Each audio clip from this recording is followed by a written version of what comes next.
nafahamu mmepata mada kuhusu Green HR pamoja na mada kuhusu umuhimu wa kuchakata takwimu, data analytics. Mada hizi na nyingine zikawe chachu ya mabadiliko ya kifikra na kujengea utamaduni kwa wengine katika maeneo yenu ya kazi wa kufanya kazi kwa ubunifu kupitia mifumo ya teknolojia, kutunza mazingira na kutumia takwimu mbalimbali katika kufanya maamuzi. Hapa niongee kidogo. Jana tulikuwa na kipindi cha Aridhio na coincidentally nikatoa namba yangu, lakini it was a litmus experiment. Messages zile nyingi nilizozipata jana mpaka leo ni kwamba huko chini hakuko shwari sana. Bado kuna malalamiko kwamba utumishi lazima mzungukie sehemu za kazi kuanzia LGAs, kwa sababu wengi wetu kule tumekuwa miungu watu, hatuwajali wateja. Walichoshauri wananchi wale kwamba mzunguke. Maana yake sasa tuje tufanye kazi ambazo nyinyi mnazifanya. Nasema it was a coincidence, lakini ilinipa message pana kwamba tuna kazi kubwa ya kufanya. Kwa hiyo mimi ninachotamani tukifanye baada ya kutoka hapa, jifanye self assessment. Jifanyie self assessment kila mmoja kuhusu namna unavyotimiza wajibu wako katika sehemu ya kazi. Wananchi hawaridhiki na utendaji wetu wa kazi, na yale ambayo tunawatwisha mzigo viongozi wetu wakubwa ni matokeo ya sisi kutofanya kazi vizuri.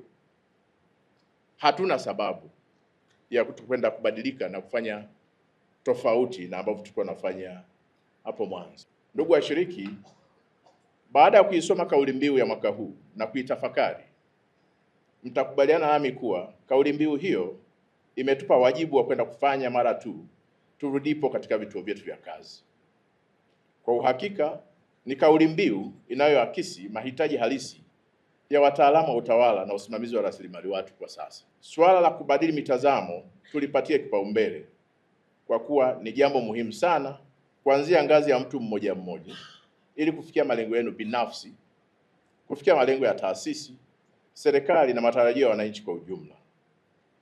Kauli mbiu hii ikawe chachu yenye kuleta tafakari pana kila tunapotarajia kuwahudumia wateja wetu.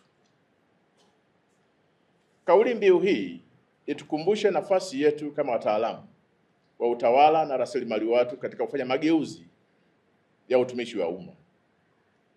Hivyo, kama ambavyo mlipitishwa kwenye mada mbalimbali ikiwepo Unlocking Your Personal Growth na Adaptive Governance, ni muhimu kujiongezea thamani kuanzia namna mnavyofikiri, mnavyoshauri na mnavyotenda, mkiwa kama kiungo muhimu cha serikali katika utoaji wa huduma kufikia malengo ya kitaifa na ya kitaasisi ili kufikia matarajio ya ustawi wa wananchi. Ndugu washiriki, sisi sote humu naamini mna taarifa kuwa serikali ya awamu ya 6 inayoongozwa na Mheshimiwa Dr. Samia Suluhu Hassan, Rais wa Jamhuri ya Muungano wa Tanzania, imewekeza kwa kiasi kikubwa katika matumizi ya mifumo ya kidijitali ili kutoa huduma kwa wananchi pamoja na utunzaji wa mazingira. Nachukua fursa hii kuwakumbusha kwa nafasi zenu muhimu mlionayo ndani ya utumishi wa umma, muwe mfano katika kusukuma mbele maono haya ya Mheshimiwa Rais kwa vitendo katika utendaji wenu wa kazi.